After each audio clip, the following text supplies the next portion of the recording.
नमस्कार, मैं अजय मिश्रा इस समय लखनऊ में हूँ और मेरे साथ में एक ऐसे व्यक्तित्व हैं जिन्होंने संघर्षों से अपनी जर्नी शुरुआत की। आज उनके लाखों फॉलोवर हैं और देश के ऐसे मुद्दों को उठाते हैं जिसमें बहुत सारे नेता बड़े लोग हाथ डालने से डरते हैं। उनका नाम ऋषि त्रिवेदी है। आइए बात करते हैं। सर, स्वागत है आपका। नमस्कार। आपकी जब बात होती है तो हर तरीके के हर तबके के लोगों में अलग अलग एक चेहरा बन जाता है। किसी को आप दहेज के उसमें आप मदद करते हैं, लव जिहाद में मदद करते हैं, हिंदू राष्ट्र अनेक विषय है जिसमें आप करते हैं। लेकिन इस ऋषि त्रिवेदी को बहुत सारे लोग उस लेवल से नहीं जानते जहाँ से जर्नी यात्रा शुरुआत हुई। यानी मैं बात कर रहा हूँ आपके बचपन की। कैसा बचपन रहा आपका? बचपन संघर्षों से रहा, मतलब ये है कि एक साधारण परिवार में जन्म हुआ। पिताजी हमारे महंत हैं, कबीर आश्रम है उसके महंत हैं, और हम लोगों का एक गृहस्थ आश्रम है जो विगत लगभग 200 साल से चला रहा है। पीढ़ी दर पीढ़ी जो परिवार का बड़ा होता है वो महंत होता है। इस समय हमारे पिताजी हैं और लगभग 200 साल पुराना आश्रम है, और हम लोग उसी संत परंपरा के तहत आते हैं। और मुख्य व्यवसाय हमारा एग्रीकल्चर है, कृषि है, जो कि हमारा पूरा परिवार उसी पे निर्भर है। धर्म और संस्कार 200 साल की विरासत के साथ आपके जीवन में बढ़ता चला गया। यानी 200 साल की विरासत आपको बचपन से ही मिली। संघर्ष जरूर रहा। अब बात करते हैं युवा अवस्था की। जब आप थोड़े से बड़े हुए, 17-18 साल 19 साल के हुए, जब आपको लगा कि हाँ, पढ़ाई लिखाई के बाद नौकरी की बात आई या जीवन चलाने के कुछ अर्निंग की बात आई, तो उसमें आपने क्या किया? ऐसा था कि ग्रामीण परिवेश में जीवन यापन रहा हमारा, और लगभग 19 साल में ही मेरी शादी हो गई। और उसी के मुझे लगता है शादी के ही 1 साल के अंदर मुझे सहारा इंडिया में नौकरी मिली, और मैं प्यून की नौकरी पे ज्वाइन किया 1998 को। और तब से मैंने रेगुलर 18 साल तक नौकरी, 2014-15 तक नौकरी किया। कंटिन्यू जिस पोस्ट पे ज्वाइन किया था और उसी पोस्ट पे ही रहा। फिर सहारा की स्थिति ख़राब हुई। मैंने जब देखा कि कर्मचारियों का इतना बड़ा शोषण तो प्राइवेट जो कंपनियां हैं उसमें हो रहा था, तब मैंने एक आवाज़ उठाई कि कर्मचारियों का 2.5-2.5 साल का वेतन बकाया था। उनका जो आदमी, आप सोचिए कि प्यून को, माली को, गार्ड को, ऐसे लोगों को पोरबंदर, आसाम, उड़ीसा, इतनी जगह, मतलब कोई स्टैंडिंग आर्डर नहीं, कोई कर्मचारी सेवा नियमावली नहीं, और इतनी इतनी दूर ट्रांसफ़र किया जाता था। और मैं मात्र इस उद्देश्य से कि नौकरी छोड़ दें और उनको कोई कंपनसेशन न देना पड़े, उस समय हमने सहारियन कामगार संगठन नामक एक संगठन तैयार किया, जो कि ट्रेड यूनियन एक्ट के तहत था। और उस पे जाकर के हम लोगों ने मांग रखी और सहारा से मुकदमा लेबर कोर्ट में लड़े। और अब आप सोचिए कि लगभग 18-19 साल मैंने नौकरी की, मुझे ये नहीं पता था कि लेबर कोर्ट में क्या होता है। जब हमने नौकरी छोड़ी तब मुझे पता चला कि नहीं, कर्मचारियों के लिए एक फोरम बना है लेबर कोर्ट, जहाँ पे कर्मचारियों के लिए सुनवाई होती है। फिर हम वहाँ लेबर कोर्ट गए, वहाँ पे मुकदमा चला हम लोगों का, वहाँ से मुकदमा जीते। फिर सहारा हाई कोर्ट गई, और हाई कोर्ट से 5 करोड़ 65 लाख रुपए हमने कर्मचारियों का जो बकाया वेतन था वो दिलवाने का कार्य किया। और तब से लोग हमारे ऊपर विश्वास करने लगे। आज की स्थिति में ये है कि आज भी हमारा एक लगभग 4.5 करोड़ रुपए का मुकदमा हाई कोर्ट में विचाराधीन है, और ट्रांसफ़र टर्मिनेशन की गवाही लेबर कोर्ट में चल रही है। ये जो ऋषि त्रिवेदी हैं, जो इन्होंने बड़ी चीज़ों की शुरुआत आपने कही कि यहाँ से हुई, एक सामान्य पृष्ठभूमि से आते हुए, संघर्ष करते हुए जीवन यापन के लिए आपने नौकरी की शुरुआत की। कौन सा वो पल रहा जो आपके दिमाग में या दिल में ये हो गया कि हाँ, ये नहीं भूलेगा, ये एक्शन मेरा, मैंने ये कार्य इस समय किया जो मैं नहीं कर सकता या मैं इसके बारे में सोच नहीं सकता और मैंने किया? वो कैसा रहा? वो कौन सा पल था वो? बिल्कुल सही बात है। स्थिति ये थी कि जो आदमी चपरासी के पद पे कार्य करता हो और उसको संगठन बना करके और अपने ही मालिक के खिलाफ आवाज़ उठाना हो, क्योंकि कहा जाता है कि यदि पूंजी को प्रशासन का संरक्षण मिल जाए तो उससे बड़ा ताकतवर कोई नहीं होता। और उस सहारा के अंदर पूंजी भी थी और शासन का संरक्षण प्राप्त था। उसके बावजूद हमारे ऊपर सहारा ने लगभग 4 से 5 मुकदमे भी लिखवाए, केवल हरेसमेंट करने के लिए फर्जी मुकदमे लिखवाए। उनमें सब में जो है, कुछ मुकदमों में तो एफआईआर लग गई, 3 मुकदमों में एफआईआर लगी है, बाकी के आज भी चल रहे हैं। हम कोर्ट में दाखिल होते हैं, वहाँ पे चल रहा है मुकदमा हमारा। लेकिन कहा जाता ना कि जहाँ भी सहारा बिल्डिंग में आप आज भी जाएंगे तो देखेंगे वहाँ लिखा होता है कि सत्य परेशान हो सकता है लेकिन पराजित कदापि नहीं। अब वो एकदम चरितार्थ मेरे ऊपर हुआ कि सत्य परेशान तो ज़रूर हुआ, हमारे लोग जेल भी गए, 1 महीने तक हमारे कई कार्यकर्ता जेल में रहे, केवल इस नाते कि आपने यूनियन कैसे बना ली, आपने संगठन कैसे बना लिया। लेकिन आज स्थिति ये है कि उनको पैसा भी मिला, बकाया वेतन भी मिला, और आज वो जिनको मिला वो अपना कहीं न कहीं सेटल हो गए, अपनी किसी ने दुकान खोली, किसी ने कोई व्यापार किया, लेकिन आज वो खुशहाल हैं। लेकिन जो आज भी सहारा के अंदर हैं वो आज भी रोना रो रहे हैं, दुख भरा जीवन यापन कर रहे हैं, उनका कोई पूछने वाला नहीं। ये ऋषि त्रिवेदी जो यात्रा आपने अकेले शुरुआत की थी एक समान पृष्ठभूमि से चलते हुए, आज लाखों साथी आपके साथ जुड़े हुए हैं और बहुत सारे लोगों के साथ आपका वार्तालाप होता है, उठना बैठना हर सेगमेंट के साथ होता है। ये आम से खास की जर्नी कैसी रही?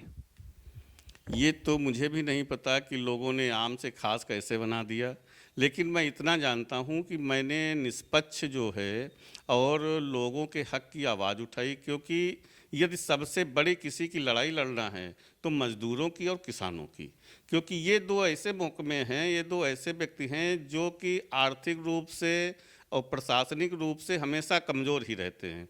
क्योंकि जिस घर में नौकर नौकरी करता हो, मालिक के खिलाफ मुकदमा कर दे तो आप सोचिए कि वो नौकरी भी चली जाएगी उसकी, उसका वेतन और जो भी है वो भी बंद हो जाएगा, और वो कैसे मालिक के खिलाफ हाई कोर्ट तक जाएगा। यदि संगठन नहीं होता तो शायद हम लोग सुब्रत राय के अगेंस्ट आज तक कोई फोरम नहीं तैयार कर पाते, क्योंकि उसका कहना ही था सुब्रत राय जी का कि विश्व का विशालतम परिवार सहारा इंडिया परिवार, जिसमें कोई ट्रेड यूनियन नहीं, कोई संगठन नहीं, लेकिन परिवार के नाम पे जो दोहन किया उन्होंने, आज पूरा मान के चलिए कि सहारा की स्थिति अब किसी से छिपी नहीं है।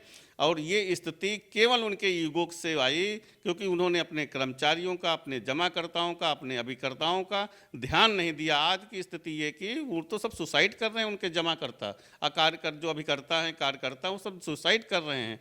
तो ये स्थिति आई तो क्यों आई, ये बहुत बड़ी बात है। और आज की डेट में यदि उस शासन का संरक्षण सुब्रत राय के ऊपर से हट जाए, क्योंकि अब वो तो रहे नहीं इस दुनिया में, लेकिन यदि शासन का संरक्षण हट जाए तो आज भी वहाँ ताला लगेगा, और कई बार सेबी का ताला लग चुका है। तो अब समझ लीजिए कि पतन की कगार पे सहारा इंडिया चल रही है।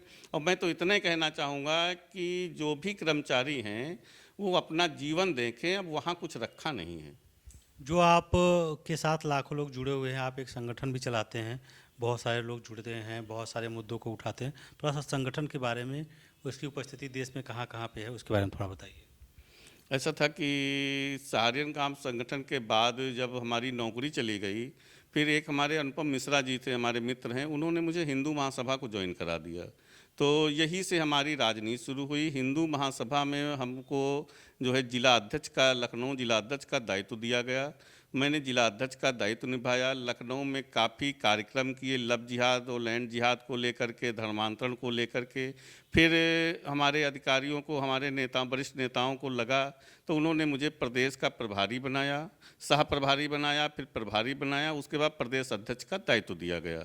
प्रदेश अध्यक्ष का दायित्व जब मिला तो मैंने उस समय 2024 में लगभग 17 सीटों पे हमने अपने हिंदू महासभा से प्रत्याशी उतारे, जिसमें कि हिमांकी सखी जी थी जो कि बनारस से, उनको भी मैंने प्रत्याशी बनाया, और सलेमपुर से बनाया, मतलब ऐसे गोरखपुर से सुधांशु श्रीवास्तव जी को बनाया। ऐसे 17 सीटों पे मैंने चुनाव लड़ाया। जब चुनाव की स्थिति आई और चुनाव लड़ाना शुरू किया तो भाजपा को लगा कि ये मेरे अगेंस्ट है, जबकि ऐसी कोई पॉलिसी नहीं थी, ऐसी कोई सोच नहीं थी, क्योंकि हिंदू महासभा आज की नहीं, 1915 का एक राजनीतिक दल है, वो तब से चुनाव लड़ रहा है। तो ऐसा नहीं, भाजपा तो बीच में पैदा हुई, लेकिन हमारा तो शुरू से, लेकिन भाजपा को लगा कि नहीं ये जो है हमारी वोट काटेंगे। उसका भी हम लोगों ने कई मुकदमे करके, और कहीं ना कहीं प्रशासन से दबाव में आ करके, कहीं कुछ करके, कई जगहों पे दबाया गया। लेकिन स्थिति ये रही कि फिर जो संगठन था उसके कई राष्ट्रीय अध्यक्ष होने के नाते जो आंतरिक कला थी हिंदू महासभा की, फिर हमने अखंड आर्यावर्त आर्त दंडी महासभा बनाया, जो कि एक संगठन है, समाज सेवी संगठन है, जिसका राजनीति से कोई लेना देना नहीं है।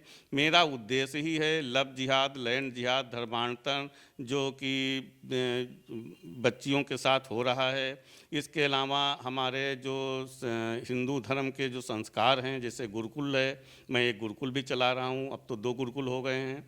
इसी के साथ प्रत्येक मंगलवार को हमारा मुहिम चलता है कि जैसे प्रत्येक शुक्रवार को मुसलमान जाता है मस्जिद में नमाज पढ़ने, दिन में 5 बार नमाज अदा करते हैं, लेकिन शुक्रवार को ही क्या स्पेशल है।